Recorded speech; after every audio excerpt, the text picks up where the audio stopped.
Исках само да ви кажа за една особена болест, от която сме болни всички ние, които сме деца на театъра. Това е любовта към този театър. Кои по-малки, кои по-големи деца, кои още не сме се родили, но така или иначе ние всички сме болни от тази болест и нейните симптоми са много особени. Честър може да седне, разбира се.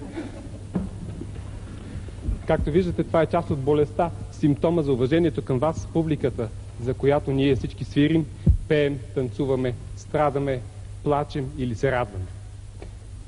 Искам да ви представя една такава заразена душа.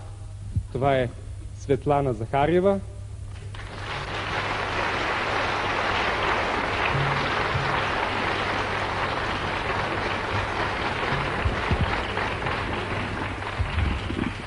Тя ще ви изпее куплети на Аделя, в които разказва как нейната героиня Аделя, която е в домът на достопочтеното семейство фон Айзенщайн, стопява сърцето първо на нейният господар. И тя, разбира се, също иска да стане певица къде?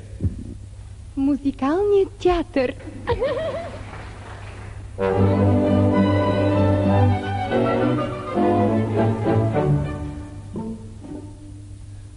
Господин Маркиз, ist für die Fries, verkaufen neue Frau.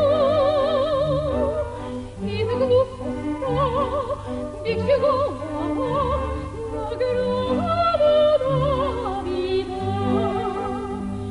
Ni mosse sizio stesse,